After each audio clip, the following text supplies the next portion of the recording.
Welcome back to another episode of Better Than I Found It, the podcast all things college golf. You're listening to Mike McGraw, the men's golf coach at Baylor University. Today's guest on Better Than I Found It is Coastal Carolina head coach Jacob Wilner. Jacob is another example of a young coach having an opportunity to coach at his alma mater, something he really does love. Not to be lost, however, is his 14-year stint at Nevada previously, where he saw really great success before being hired at Coastal Carolina a couple of years ago. Enjoy this interview.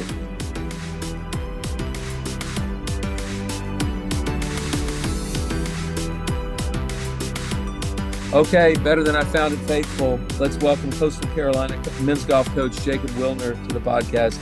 Jacob, great to have you on Better Than I Found It today. Yeah, thanks for having me, Mike. Excited to have a conversation with you. Yeah, this should be good. You know, that's exactly what I hope all of these are, is just conversations between two coaches. Obviously, you know, it's not like we're having a conversation recruiting necessarily, because we're going to come up with some more things. But I love learning about other coaches, why they're successful, what they do. And so that's why at least every second or third podcast about, you know, on Better Than I Found It is with a coach, current, future, former, whatever. But I love what you do. I've watched you from afar quite often. So let's start with your current year. You're in your second year at Coastal Carolina, and just catch me up on the results of kind of how you guys have done this year. Yeah, you know, we're growing. We're working hard. You know, I'd be first to say that, you know, our results probably aren't what our expectations are. I think, you know, our staff realize that. I think our players realize that. But we're working hard. You know, we're making changes just to make sure that we're preparing our guys properly. You know, we definitely had some success. You know, we have, you know, our rock is Seth Taylor. He's a fifth-year senior from Gaffney, South Carolina. You know, he's been playing well for his whole entire career. He just keeps getting better and better. You know, we had a new addition with Jack Lee. You know, he's from England, and he's just awesome. He is the prototypical, you know, student athlete, just from every aspect of how he prepares, how he interacts with the team and the coaching staff, and you know, academic advisors, and you know, his work ethic and 4.0 GPA. So we're really excited to watch, you know, to have him here and to watch him grow. And we have, you know, another fifth-year senior, Garrett Cooper, who he's just the happiest dude every time he comes to practice, always in a good mindset. You know, we're working on trying to get him have a little bit more self-belief and self-confidence. He gets a little timid out there, but we're pounding away with that with him as well. Wow. You know, I looked at your roster, and you mentioned three guys there, but you have a good mixture of local South Carolina kids, which is great. It's always good to be able to recruit nearby if you can. And South Carolina, I guess it's no secret, for the last 30 years with Clemson, South Carolina, North Carolina State, both recruit there. It's a pretty good place to recruit, there's no doubt. But you got them from there and then from all over the world. So how's your team makeup, you think, with that? Yeah, I mean, it's very important for us to have players from South Carolina, you know, and it's important for us to, you know, to even look at even more local than that in Myrtle Beach. So, you know, we do have a few. We also have a couple verbal commitments. We actually have one signed for next year, and then we have a 25. Obviously, can't mention his name quite yet, but you know, I always foresee us having a mixture of both international and kids from South Carolina. You know, and the challenge there is just to make sure that everybody's, you know, getting along well as a cohesive group. You know, because I personally don't really care where anybody's from, as long as they're buying into what we're doing, and you know, they're gonna lead, you know, or they're gonna put Coastal Carolina and men's golf, you know, at the forefront. Then that's all I really care about. Yeah, I love that. You know, I've recruited pretty heavily in Texas. It's always good to have people close by. For one, if you're playing on the East Coast, your South Carolina parents can get to events and watch, and they're excited about that. And the kids are comfortable in their surroundings, so that's good. But it's also good to get a mixture of international kids. The game is international. Why wouldn't college golf be international as well? Yeah, and especially here too. You know, I didn't have a lot of Europeans at my previous, you know, at Nevada. You know, to be honest, because it's a long way to go, right? I mean, you know, to go all the way from Europe out to northern Nevada is a pretty good hike. So, you know, we have been doing some heavy recruiting over in Europe now. I think it's pretty easy to get to. Pretty quick flight from Heathrow to Atlanta, and then hop over there. So yeah, we're going to do a little bit of both. You know, we also have some good you know, academic money for internationals. That's really helpful as well. Well, That's good. Well, so your team makeup is good. You love who you've got, and they're getting better. But what's your upcoming schedule look like? Because you and I are right in the middle of the throes of a busy season. We are right in the thick of things. So we started later than most programs. We actually just finished our first tournament on Monday. We went down to the Haight, played that extremely difficult, challenging, but awesome Mhm. venue, Sawgrass Country Club. We went to the Players yesterday, and then we're off today. And then, Thursday, we start preparing for the Hackler, which is the General Hackler Championship that we host. That starts on Sunday for a practice round, Monday, Tuesday, Wednesday tournament. I believe the Bears are coming next year. Um, Absolutely. Heard a lot of yeah, good things. yeah, it's a phenomenal place. So we're right in the middle of it. So, and then once we get done with that, I believe we only have 2 days off, and then we head down to the Hootie at Bulls Bay. So we're playing back to back to back weeks, which is I think it's good. It's I know the guys get tired, but the way I look at it, we wake up, we eat, we go play golf, we practice, we eat, then we do some studying, and then we eat, and then they go to sleep and rinse and repeat. So not a bad little racket. Well, one thing I love about it, some people use the term Power Four conference, mid majors, whatever. I'm not too big into that, but you are playing a hefty schedule. That's not an easy schedule you're playing. Yeah, as getting a schedule is pretty challenging. There's a lot of moving parts. You gotta A, get invited, and B, you gotta try to find the right venue for your team. We were a little bit light in the fall. Not certainly trying to take away from any of the events, but it was a little bit light. But we're getting after it this spring. We have a very challenging schedule, and next year I believe it's going to be even more challenging. Um, I think there's going to be a lot of consistency. I really like our spring schedule with the Haight, the Hackler, and the Hootie back to back, and then as long as NC State keeps having us at the Stitch, and then we roll right into conference right after that. So I do really enjoy our spring schedule. Where's your tournament this year? It's Annandale in Mississippi. Oh yeah, I used to play the Sanderson Farms there, I believe it was called. they did. Yeah. Yeah, very traditional golf course. I think it suits us well. I think the style of golf there is pretty similar to what we play here at the beach, grasses and climate and stuff like that. So, plus we have match play. So anything can happen there. And I feel good about it. I know as we mentioned, haven't had the best of years, but our guys are very positive. They're optimistic, and we're trying to keep them on their toes with different ways of practicing and preparing. So we're looking forward to our next four events, and then hopefully beyond that. Well, I always believe you're one swing away from that magic. I mean, you're really never very far away from good golf. Not as far as we think it as Sure. players, but Sure. anyway, so you'll get there. And I feel the same way with our team. I think we have a really good team that should get it together here in the last half of the second part of the year. So before you got to Coastal, and I want to talk about a lot about Coastal in your time here because I know how much you love the school. But before you got to Coastal, you spent 14 years at Nevada, 2 as an assistant, 12 as a head coach.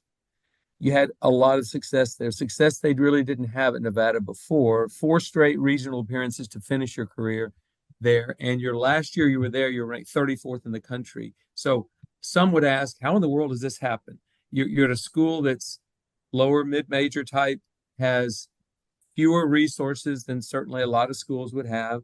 And in your opinion, how did you elevate that program? We'll use the same similar formula to do it at Coastal.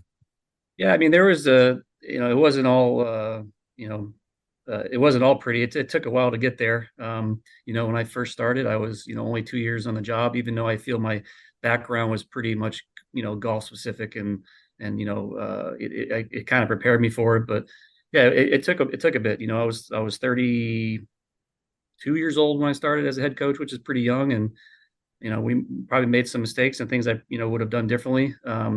But we just started to grow it. The community and I had an awesome assistant coach, Mike Paul, which you might have met before. Older guy, just loved golf.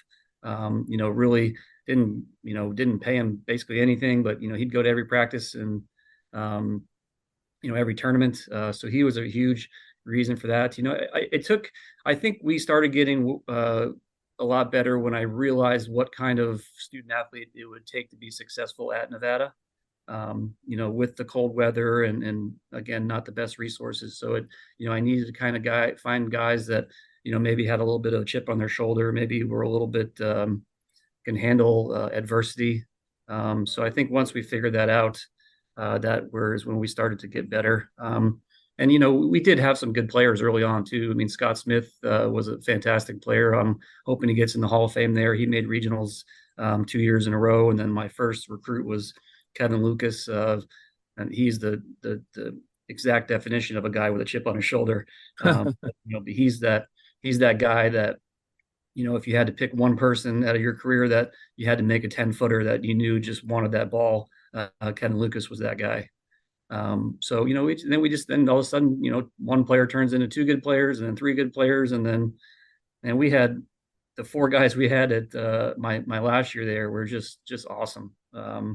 We had three guys make all conference. There's only 10 and there's 14 teams, and we had three guys in all conference. So it was pretty cool. Not to take away from our fifth guy, but man, if we had a fifth guy that year, I don't know how many rounds we played, like 33. And I did the math. It was something like 26 of the 33 rounds that we didn't count our fifth guy. But the other guys were just bringing it. Well, that's good. So many people ask, and I always like to ask a coach at a smaller school with less resources, what are some of the things you've done? Obviously, you used recruiting. You found the kind of players you think would thrive. And that little chip on his shoulder, I always tell a kid, if you use it the right way, it can be one of your greatest tools. I mean, you've been overlooked by all these other schools. And I'll give an example. There was a young man at Oklahoma State. It wasn't working out between him and his teammates at all. And I knew he was a great player and he was going to be awesome. But some things happened and it just didn't work out. So, I said, probably the best thing for you to do is get a fresh new start. So I actually, when he got when he got his release, I actually called the coach he asked me to call for him, and I did. And I knew I was handing this coach an All-American. I just knew it. Yeah. And so I did the math during his next 3 years at that school. He averaged 1.5 shots lower when we were in the field than his actual average. And I told him after he graduated, that's the best job of chip on your shoulder I've ever seen. So I know you coach kids like that, and those are easy kids to coach. You just have to kind of rein them back every once in a while because they get too fired up. But yeah, that's pretty cool. So yeah, you played your golf at Coastal Carolina. You guys won 3 conference championships while you were there. I know there has to be a sense of pride, excitement, something. Talk about that because you're back where it all started for you. Yeah. August 1997. That was obviously a long time ago. I mean, I came to campus. I mean, this was back in old school where you didn't, I think that was maybe the first year I got a cell phone. It was the first year I got an email address. Recruiting was completely different. That was back when, you set up times for the coaches that you're talking to call you at 7 o'clock on Sunday. And I mean, I was a decent player in high school, decent player in college. I had an offer from Florida State and I had an offer from Coastal, and I came up here and I just fell in love with it. There was a place called Wild Wing. The putting green was probably 175 yards long and, just 50 yards wide. And I thought I was going to be the greatest putter ever. I'm not, but not too bad. But yeah, I like this place. It was just more my speed. When I came to Coastal, there was 3,000 students. Now there's about 11. So it's still on the smaller side of schools. But yeah, I mean, it's where I met my wife. I met her in August of '97. She was a cheerleader. I was in the friend zone for about 20 years, but I got out of the friend zone finally. We've been married for about 8 years. So, Okay. so yeah, there's definitely a lot of this place in my blood. Well, I'm going to talk about Jay Goebel, a good buddy of ours, here in a minute, but and he talked about that briefly, about your love for that place. How did your experience at Coastal differ from what you would like for your current and future student athletes to experience? So, I mean, I know there were some great things, but there were probably some things you wanted improved that you're trying to do as a coach. So how are those experiences different? Yeah, I think facility access is really important. Certainly not taking away from, the places that we played when I was in school, but there was, Myrtle Beach in October and November, and then in, late February, March, and April. I mean, everybody and their brothers here on a golf trip. So, although we have 84 golf courses currently, there's a lot going on. So, I think our access was pretty limited when I was in school. Um, Fortunately, we have people in the community now. We have a group called Founders Group that owns and operates 21 golf courses, and we have a fantastic partnership with them. So we have access to their facilities. The Dunes Golf and Beach Club, which hosts the General Hacker Championship. I'm going to say we probably play there 20 times a year, which is just phenomenal. And then just the other golf courses. We have our assistant coach Yoshio Yamamoto. We jokingly say that he's the mayor of Myrtle Beach because everybody knows him. So there's just so many other properties now that are just open and willing to let us come out and play. And we do everything, we book in advance. I'm pretty we I think in November we had every round booked for the entire spring. So just to try to, and we're playing. I think we're I don't know the exact number, but I'm sure we're playing 30 plus rounds this semester. Are you a detail-oriented guy? It seems like you are to me. More than people would probably think. Well, I think you are. I mean, I've just always thought you took care of your business, and anybody that's been successful coming up, he's not doing it. You're doing it with a plan. There's something behind it. So you feel like the best thing you've been able to do so far for these current student athletes is get a little bit better course access.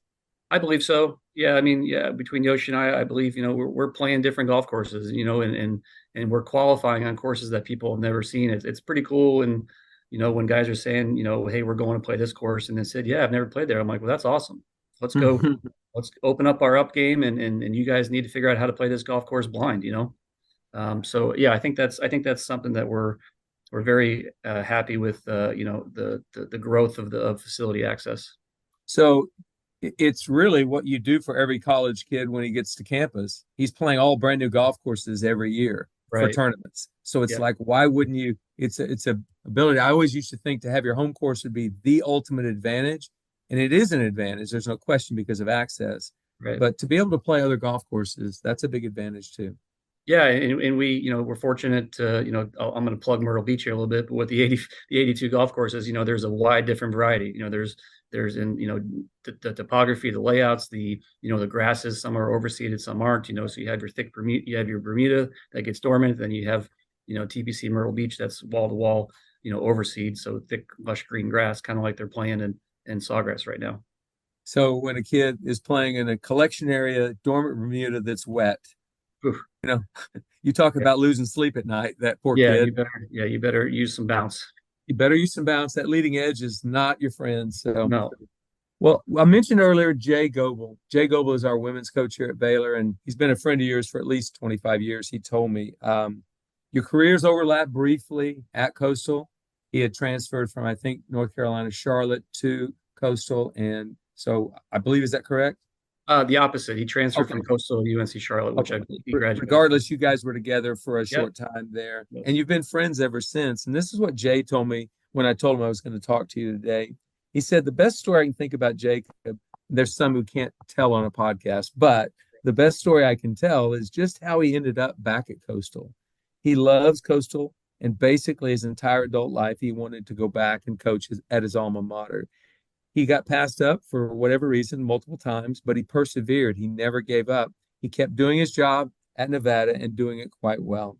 Jacob was a year behind me in school, so we only spent one semester together on the team, but we have remained friends for over 25 years, probably because he and I love golf more than most people do. So I know how much Jay loves the game. Talk about what a great love you have for it and why you still stay with your game in good condition most of the time.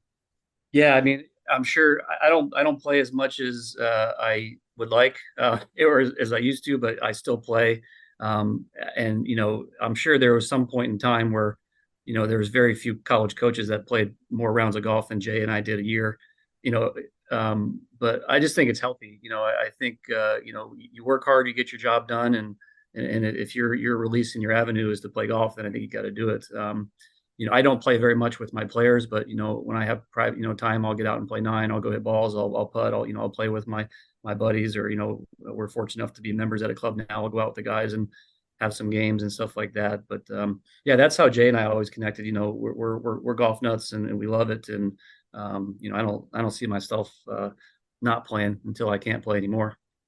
Yeah, he's pretty depressed. He's lost some distance as he's gotten in his mid 40s. He's not loving that, but Oh, uh, I've been hearing that for longer than his mid 40s. yeah, well, he never was real long off the tee. He's gotten a little shorter. Jay is a crafty player, though. He knows how to score his golf ball, which is great. Yeah. And but I actually envy his love for the game. I used to have it. Truly, I don't have that desire to go out and play. And I I honestly believe that if I would get that back, that'd be a little spark. I'm going to see if I can't get that done in the next few years, but um, I do remember that, and I think it's great when a guy keeps his game in shape. Keep doing it. Don't Yep. stop. Yep. I remember meeting you for the first time at the Junior World, but I can't remember if you were actually coaching or just getting into coaching or wanting to get into coaching. But I was a coach at OSU. Uh, so do you remember that day at Torrey Pines? I do. I was trying to think the year. I'm gonna say it was, let's just say it was 2006. That's about right. I was there. I was Yeah, there. yeah. So I had been working in the golf business. I worked at Bel Air in Wilshire, in Los Angeles. Then I was working as an instructor at a course called Avondale in Palm Desert. And I wanted to get into coaching. I made up a resume. I sent emails randomly to, who knows, 50 coaches. Got a little bit response. And then I just drove out to the Junior World. And that's where, I obviously had heard your name. We had never met before. I just went up and introduced myself and just basically just, you know, started the networking process. Because as you know, I mean, networking in this business is so vital and so important. And I do it because I enjoy it. I enjoy getting to know my colleagues. I'm I have at least three or four coaches on my speed dial that I call all the time, and it's not just asking for advice. It's also just talking about personal life and stuff like that too. But like I said, that's why I got in this business, and and you helped me out, and I think we spoke on the phone a couple times after too. So it took me about a year to get into the business, and you and I have maintained a relationship throughout the years as well. Absolutely. I think it's one of the greatest fraternities in the world is college golf coaches. By and large, 99.9% of them are really good guys. We all have struggles. We all have ups and downs and success and failures, but we're a good close group, which I really like. And so anyway, I definitely remember that day as well. Um, but who inspired you to get into coaching to begin with? Because it wasn't me that day. You were already wanting to get into coaching. Who was the person that got you that direction? Yeah, several people. So first of all, my father was, he was always the coach of our sports. He coached basketball, he coached baseball. He kept coaching, junior baseball even after I went into high school and into college. So my dad just loved to coach. I actually had three different coaches in 4 years at Coastal. Hmm. And three were completely different than each other. So I feel like I've had different styles. I still don't know exactly what my style is, but I know that I've had good coaches in my life, and but my father definitely was the person that just kind of following him, and he enjoyed doing it, and I think it's says a lot about him that after his both of his sons are out of the house and doing that stuff, he still was dedicating his personal time to work with. I think it was probably 13 to 15-year-olds in baseball, and my dad was a good baseball player. He played for baseball for Oklahoma. Oh, So really? yeah, yeah. So definitely my father. Okay, well, that's great. Yeah, I don't think there's a more noble profession. That's just me talking, but it's incredible, especially if you take all the opportunities you have to impact young men. I mean, on a daily basis, but all through your career, it's pretty impressive to be able to do that. Um, Best piece of advice another coach has given you. So, like we said, we walk fairways together at tournaments. We walk fairways together recruiting. We talk all the time on phone. People, coaches talking back and forth. Got problems. What's the best piece of advice you remember? Yeah, again, I have coaches on speed dial. Jamie Bermel, even Scott Lieberworth, who coached at New Mexico State and UTEP. He's not no longer in the business, but I call him all the time. Casey Martin, Glenn Milliken. So it's hard to. I think what I've learned from them as a whole is just the importance of patience in decisions, because every decision you make has an impact on so many people more than they even realize. And it probably took me a while to realize, how just everything, just even as stuff is setting schedules, you got to really be patient with doing that and take everything into consideration as far as, just the time management, because you're asking these guys to go to school and go to workouts and go to practice and do all this kind of stuff. So, you really want to be mindful of their time and just not just to throw something together. So, and just patience and because everything, like I said, everything that you do has a pretty big impact on their life. So, just being patient and making decisions. Excellent. So, when I wrote that book, Better Than I Found It, years ago, some of the best, I don't know, reviews or notes that I got from other people that had read it talked about when you really make an impact in a kid's life, when something really, really does change his life, or the kid makes an impact in your life because of his story being so inspirational. So I think of Wyndham Clark as one, because Wyndham and I spent a tumultuous year together before I got let go at Oklahoma State. But he looks back on that time and realizes a coach was very important in his life at the time when his mother was dying of cancer, and Yeah. it was just a bad time for him. So I'm going to ask either just the most inspirational story from a former player that you've ever had. Yeah, this is a no-brainer. So his name is Sam Harned. He's from Northern California. Sam was just a general student at Nevada. He went through his first year and he emailed about walk-on tryouts and submitted a resume and I responded. I've only had walk-on tryouts once in my career before that point.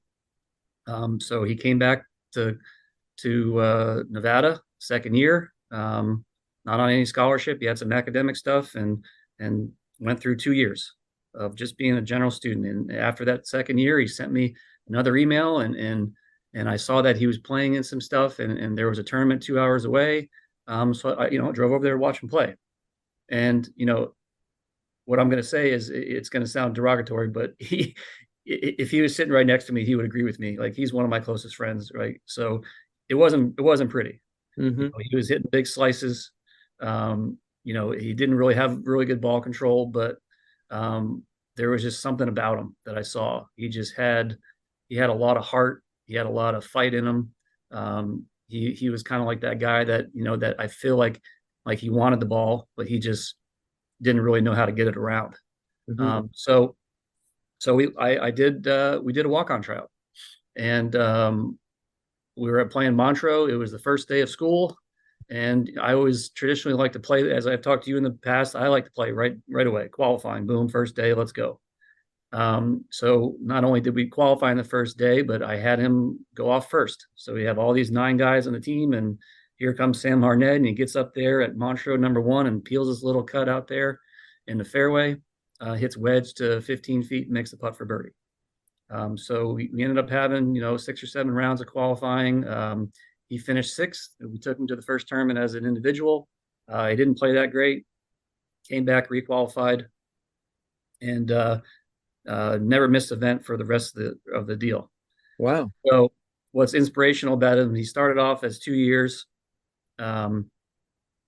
just a regular student. Got on the team, started to play. Third year, he's on academic or athletic aid. Fourth year, he has a picture of him on our academic building, and he's representing Nevada men's golf. And then his 5th year, he wins Stanford event as an individual. He won? Yeah. We ended up having, it's pretty humbling. We actually ended up having 2 winners back to back from Nevada win one Stanford's event. But for him to just start off as a general student and then, get on the team and then play and then be on aid and then be the face of Nevada golf and then win Stanford. And then, I think he was on the team 2 years in a row for regionals, I believe. But, he has, every time we talk, he's just so positive. Just an awesome story. He has a nickname that I'm not allowed to repeat. It's basically just about how strong-willed he is. Yeah. Well, I think every coach has had some player that the term overachieved is a little bit strong. He just achieved, and Right. people didn't expect him to be able to do that. You gave him a chance. He took he seized that opportunity, and that's what I always tell guys. That you're up, the door opens of opportunity. It opens occasionally, and it just Yeah. kind of creaks open. And if you don't seize it, that door's going to close again, and you're not going to. And here's a kid who bided his time, waited, emailed you again, and then he became one of your best players. That's incredible. Yeah. Yeah. It's pretty awesome. I'm honored to call him a friend, and he's come back and visited. He's played with our current guys at Coastal, and yeah, he's awesome. Is he playing today or in the business world? He is playing. He did have some conditional status, lost that. He's grinding away. He's not going to give up. Yeah, don't put anything past him, right? Correct. Okay. It's easy to look at negative changes in any profession, in any industry, but I want to think of something positive. So you've been in it a little over 15 years.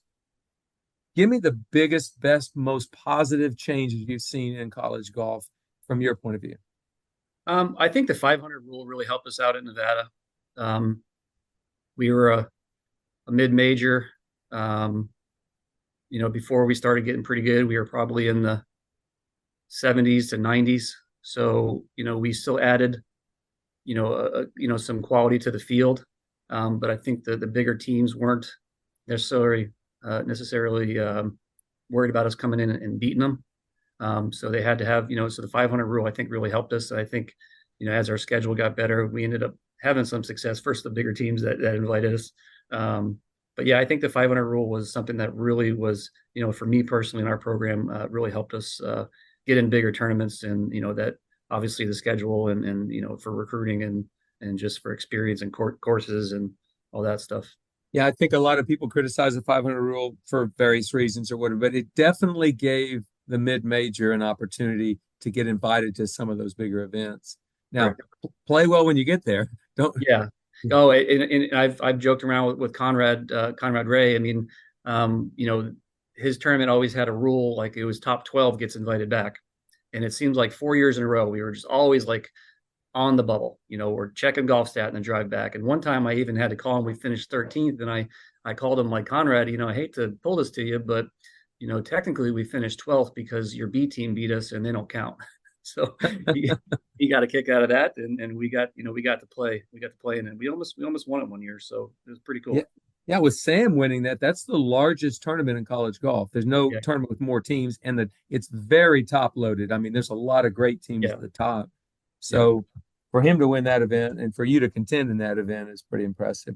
All right, so that's the positive change. But I know if you were the commissioner of college golf tomorrow, so you get to make the decision, what's your first thing you're going to change?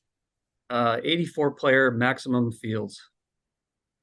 I just you start getting these death marches out there with 100 105 people, and you're grinding to finish on the 36 hole days, and you're sitting out there with two or three groups on a reachable par five, or a short par three or whatever. I think 84 players. If you have fields of no more than 84, I think you're going to get around, and you're going to have a relatively good pace of play. I think what is regionals 81 players. I think It is, yeah. At 13 teams and either 5 or 10 five, indies. Yeah, yeah, 10, yeah, yeah, that's the yeah. ballpark. So So, I think 84 is a good. That would be my deal. 84 people. That's the limit. okay. Let's forget how many teams are in an event. Do you still think college golf is too slow? Oh yeah, it is. Good, because I You know, do too. yeah, it's the funny thing is, when you're playing at home, you're on your guys about getting going, and like if there's three people in the group, the first one, grab your bag and go to the next tee and be ready to pound it when the flag is in the ground. But unfortunately, as much as we do that, when you get in tournament golf, it's almost like out the window. So I think there's obviously factors. It's especially on 36 hole days. Those that first 6 holes seems like it takes 2 hours, and then magically those last 6 holes when the sun's coming down takes an hour. So Yeah, it's slow. It's I don't know if it's painfully slow, but there's certain events that kind of zip around, and a lot of it's the golf course too, how conducive it is to getting around. Um, one thing too is I think carts 100% slow it down. I You get agree. get Hey, these Cart. 95 people fields with carts, and Johnny's in the cart while Jimmy's hitting a 150-yard shot, and meanwhile Johnny's ball is 15 yards away. Instead of just grabbing his laser finder and 8 and a 9 iron, he's sitting there twiddling his thumbs, waiting until the other guy to hit. Yeah, I hate it when our sports information director, I always tell him, he does a great job, by the way, but I always tell him when you take a picture of a kid and we're playing a tournament that has carts, don't get the cart in the background. I don't Right. I don't want Yeah. to see the cart in the background. Yeah. Yeah. But I agree with you. It does make it slow, and I just don't like slow play. I think if every golfer could play a little more like Lee Trevino, we'd all be a little better off. I mean, he's Sure. stepping into that shot. It never took more than 8 or 9 seconds to hit a golf shot. It was crazy. Yeah. Transfer portal. I know you've had really good success and had some players out of the transfer portal, definitely at Nevada. But what is your best success story out of the portal? Like somebody used the portal in the right way and he got a great experience. That'd probably be Sam Meek, from Peterborough, Canada. He was at Southern Illinois. Okay. He was there for a year and a half. He was averaging 76.1, so clearly not on top of things. That was the year before they changed it to where you could actually transfer mid-year and play. Right. So he came in, didn't play very well right away. But we our first event, I didn't even take him as an individual. I took him as just a spectator. Mm-hmm. I just wanted to show the support for him.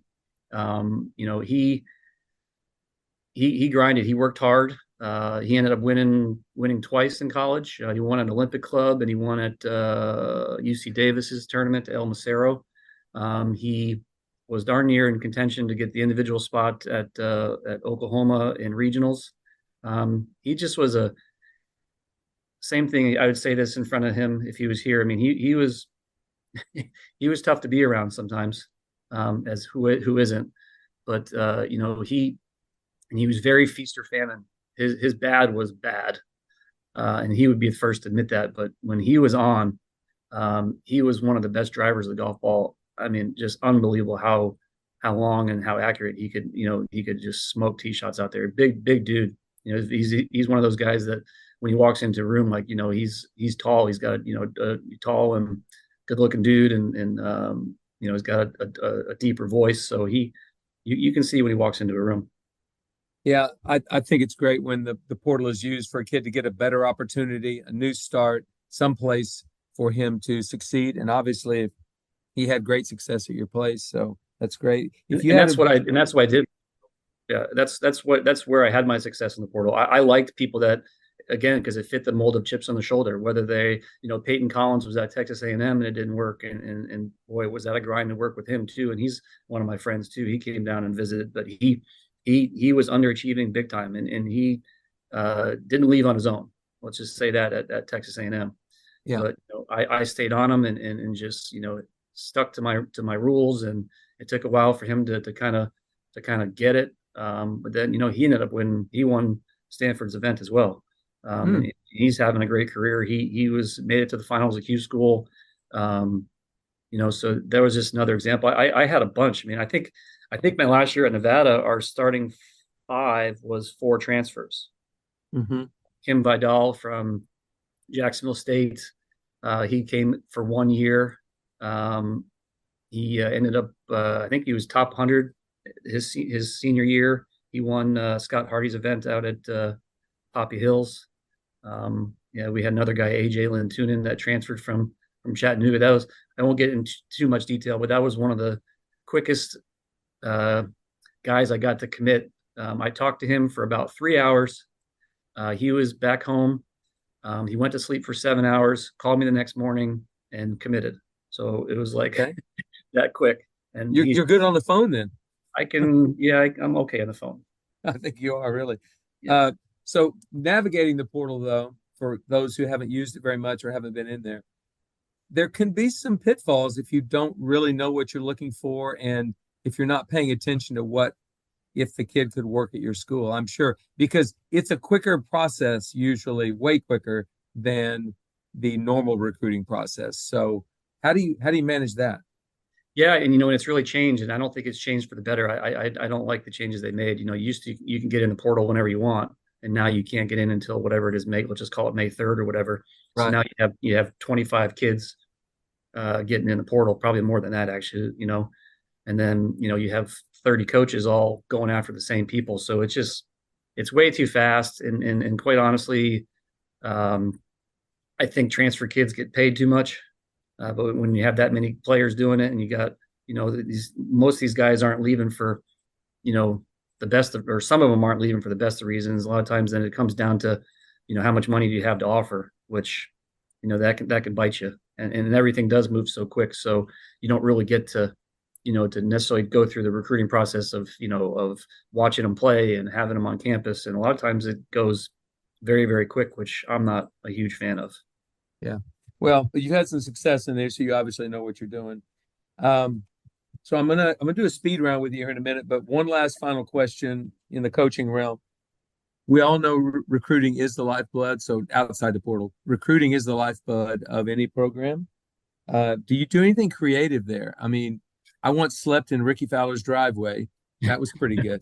So, but do you do anything creative? I wouldn't say overly creative. I think where I differ is I don't throw a big net. If I'm recruiting two people for the class of whatever, I'm not recruiting 12 kids. I wouldn't even be able to. I couldn't. Let's be honest. I couldn't name 12 players in the 2025 class. Couldn't do it. I'm not saying that makes me look very good, but that's just the truth. I go about the opposite. By the time I bring somebody on campus, I know that I already want them. I get to know them over the phone. I watch them play. It's kind of the last part of the puzzle is just to bring them into campus and show off our product and hopefully get them, that they want to, have an agreement between, us and them. That's really good advice. When I worked for Jay Sewell at Alabama for that 1 year, that's Yep. exactly how he recruited. He wasn't recruiting 15 kids. He was recruiting two, maybe three, but two or three, and kind of streamlined it. And then by the time they got there for that campus visit, he was certain that's the kid he wanted. He just tried to Yeah. make the visit as good as he could. I think he's been successful doing it. Yeah. The visits are, they're great. You want to showcase your product, right? But it's like, I think you need to be really invested in the kid, because if not, you're kind of just going through the motions. And I think they can probably pick up on your energy level too. If you're just kind of, I'm walking this kid around for an hour versus, flying somebody in when you know that you already want them, what you're going to offer them. You have everything that you're allowed to do, within the rules, just all set up and ready to rock. Yeah, that's good. I think it's good advice. And I think it's probably advice I should listen to. Sometimes I cast just a little bit too wide a net, if you will. Okay, speed round to end on here. I haven't prepared you for any of these questions, so just answer them the best you can. Some of them are ones I ask every coach or player, and then others are ones that are unique to you. So here we go. Favorite professional athlete? Dale Murphy, retired, baseball, Atlanta Braves, number 3. Wonderful, good one. Favorite pro sports team? Must be the Braves or not? Oh, no, no, no. That starts and ends with the Pittsburgh Steelers. Really? Yes, sir. So how old are you? 40 what? I'll be 46 next month. 46. So you remember? No, you don't really remember. Yeah, when they beat the Cowboys in the Super Bowl, their last Super Bowl of the 1970s. You're not old enough to remember that, but yeah, I was a Cowboys fan, and those Steelers had our number in the 70s. Sorry about that. That's okay. George Strait or Luke Bryan?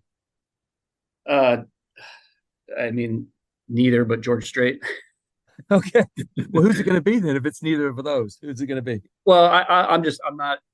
I appreciate country and I respect it. I would say I'd go more old school. I'm more of Okay. a Alan Jackson, so in George Strait would be more old school. I mean, obviously the number ones I know about that kind of stuff. So Perfect. All right. Number of hole-in-ones you've made? 8, 8. Nice. Two ahead of and I me. haven't had one since probably 2000 whatever 2010. So That's the last one I made was 2010. I've not made one since. yeah. Favorite course you've played? Plantation Golf Club, Palm Springs, California, Paradise. We played it last year over spring. It was unreal. What a nice place. Love that Unbelievable. place. Yeah. Course you'd most like to play that you haven't played? I mean, Augusta's too cliche, but I haven't played it. Um, I think Shinnecock would be a lot of fun. Hmm. So if anybody's watching this, they want to Yeah. give me a Little phone call, invitation. that'd be Yeah. great. Favorite pro golfer of all times? Nick Price. Wow. Never had Very, anybody say that. very, Why? very random. He played in the so my parents let me play hooky every year at the Honda Classic on Friday. And he played it in every year. And this was when he was getting there, because he ended up winning a couple what British or whatever he won. But this was a little bit before that. I don't know how old he was then, but I just went out there. I just watched him, and then I would go on the weekends, and I'd probably watched him play 4 or 5 years in a row, and he always kind of remembered a little bit. At least he pretended like he did. I remember keeping. This is back when he played. What was it? It wasn't Precept. I forget. Tour Edition. That's Hmm. that's going deep into the. Yeah, he played a Tour Edition golf ball, and I'm sure he gave me a few of them. So Nick Price. That's a great one.